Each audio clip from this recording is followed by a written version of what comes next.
Hello everyone, स्वागत है आपका मेरे YouTube चैनल पे जिसका नाम है प्राप किड्स और मैं हूँ चंचल। आज हम पढ़ने वाले हैं मात्रा। सबसे पहले हम बात करेंगे बच्चों को मात्रा सिखाने का सही तरीका क्या होता है। मात्रा सिखाने के लिए पहले स्टेप मैं आपको एक बता चुकी हूँ। आज हम सेकंड स्टेप पे जाने वाले हैं। अगर आपने अभी तक वो वाली वीडियो नहीं देखी है तो मैं उसका लिंक मैं आपको वीडियो के डिस्क्रिप्शन बॉक्स में दे दूंगी और आई बटन में भी दे दूंगी, जिसमें आप उसे इजीली देख पाएंगे। दूसरी चीज, आज हम मात्रा पढ़ने के साथ साथ बच्चों को सही अक्षर को सही तरीके से पढ़ाना भी सिखाएंगे। चलिए वीडियो को स्टार्ट करते हैं। आज हम पहले अक्षर के बारे में जानेंगे कि हमें अक्षर बच्चों को पढ़ना कैसे सिखाना है। मैं अपनी बहुत सारी वीडियो में बता चुकी हूँ, बच्चे अक्षर को गलत स्वर की तरह पढ़ते हैं, जैसे कि म। आप देख सकते हैं मैंने लिखा है म, पर बच्चे इसे बोलते हैं माँ। माँ से मछली। ये है छ, पर बच्चे इसे बोलते हैं छा, तो ये गलत है। न, बच्चे बोलते हैं ना।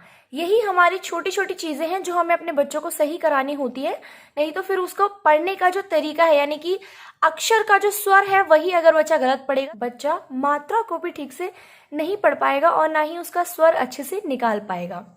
तो यहाँ पे जब हम बच्चों को अक्षर सिखा रहे हैं, उसके साथ हमें इसका स्वर बच्चों को बताना जरूरी है, जिसका स्वर है आ।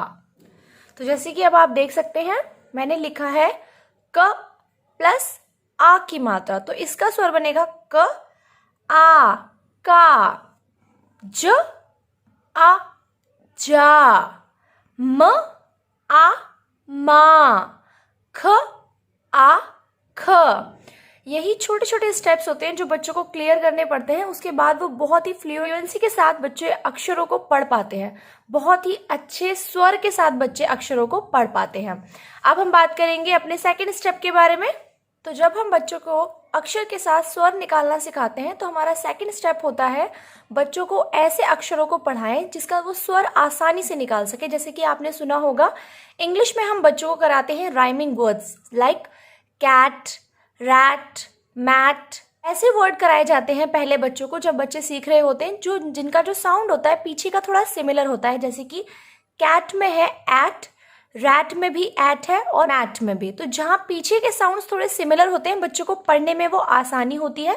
तो आज हम उसी से रिलेटेड थोड़े से ही अक्षरों का यूज करेंगे हम, ताकि बच्चों को पढ़ाने में आसानी हो। ये है स, आ, थ। हमने इसे किस तरह से पढ़ाया वो मैं आपको यहां बताती हूँ। इसका स्वर है स। देन उसके बाद आ की मात्रा, तो इन दोनों को मिलके बन जाएगा सा। देन लास्ट में हम बच्चे को थ पढ़ना सिखाएंगे। तो ये हुआ हमारे साथ सा थ। साथ। हम बच्चों को जब अक्षर पढ़ना सिखाते हैं तो धीरे धीरे पढ़ना सिखाते हैं, क्योंकि हमारे लिए तो ये बहुत इजी है, पर बच्चा भी सीख रहा है जो सिर्फ अक्षर पढ़ना सीख पाया है उसके लिए थोड़ा हार्ड है। तो हमें पेशेंस रखना बहुत ज़्यादा ज़रूरी है। स्टार्टिंग में हम ऐसे ही अक्षर लेंगे जिसमें पीछे थ आएगा। एक और मैं आपको लिख के बताती हूँ। हा थ। पहले हम बच्चों को पढ़ना सिखाएंगे ह। तो ये है ह। जब इसमें लगाई हमने मात्रा तो ये बन गया हा। देन उसके बाद हम थ के साथ पढ़ना सिखाएंगे। हा थ।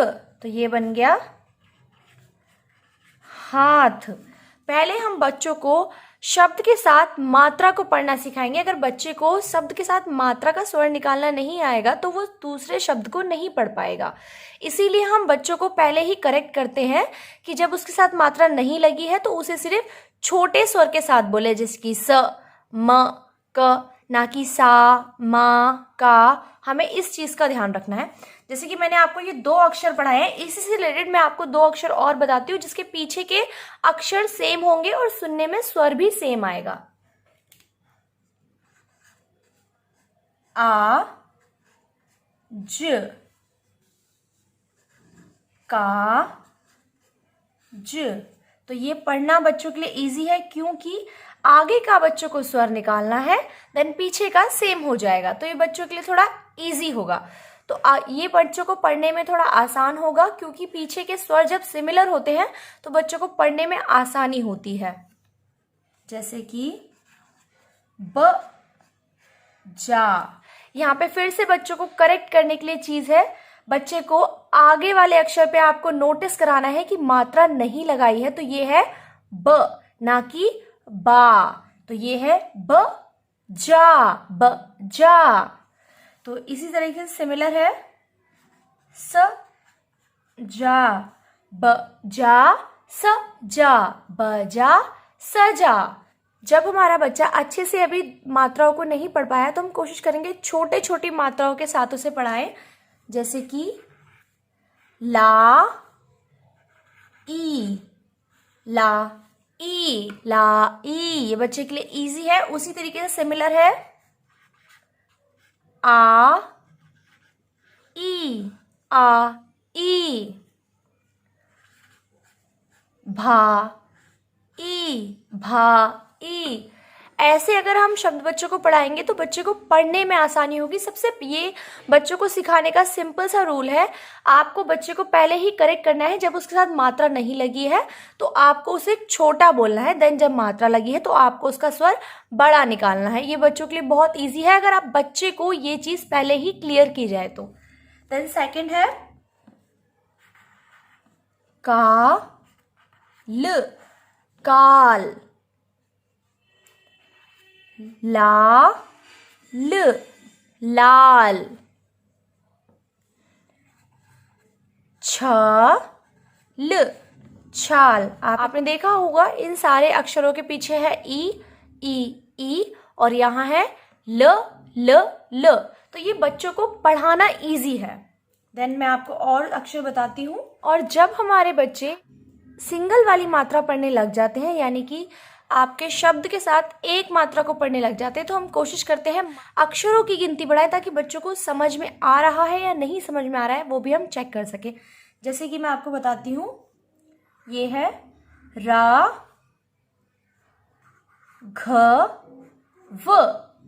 तो यहाँ बच्चे के लिए थोड़ा बड़ा वर्ड है तो बच्चे को पढ़ने में थोड़ी टेंशन हो जाएगी, पर इजी बहुत है क्योंकि आगे ही मात्रा दी गई है।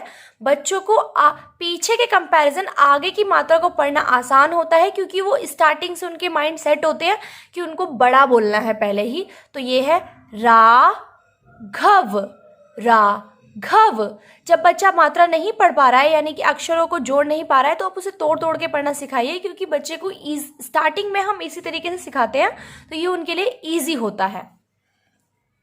राघव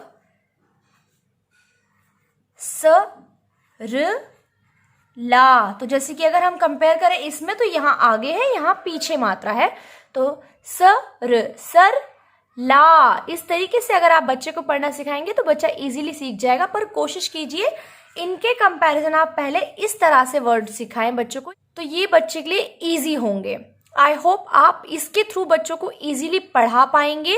कोशिश कीजिए बच्चों के साथ कुछ ऐसे शब्द का यूज करें तो बच्चों को पढ़ने में आसानी होगी। जैसे कि अगर आप बात कर रहे हैं तो बच्चे से बोलिए काम, काम करो। जैसे कि आप करो तो नहीं सिखा सकते क्योंकि उसने ओ की मात्रा नहीं सीखी है अभी, तो आप वो तो बोल सकते हैं बच्चे से जो आप अभी बच्चे को सिखा रहे हैं। जैसे कि अगर आप साउंड्स बच्चे को पढ़ा रहे हैं इंग्लिश में, तो आप बच्चे को कुछ ऐसे वर्ड्स बोलिए जो पढ़ने में इजी है। कैट, मैट, बच्चों को इजीली घर पे कैट दिख जाती है, टब दिख जाता है, टैप होता है। तो बच्चों को उस लाइफ में उनकी ऐसे वर्ड्स को इंट्रोड्यूस करना सिखाइए ताकि वो पढ़ने में उन्हें आसानी फील हो। आई होप आपको वीडियो अच्छी लगी होगी और वीडियो के थ्रू आप इसे समझा भी पाएंगे अपने बच्चों को। अगर आपको वीडियो अच्छी लगी है तो वीडियो को लाइक करें, जिससे मुझे अच्छा लगता है आपके लिए इस तरह वीडियो बनाने में। Thank you, thanks for watching.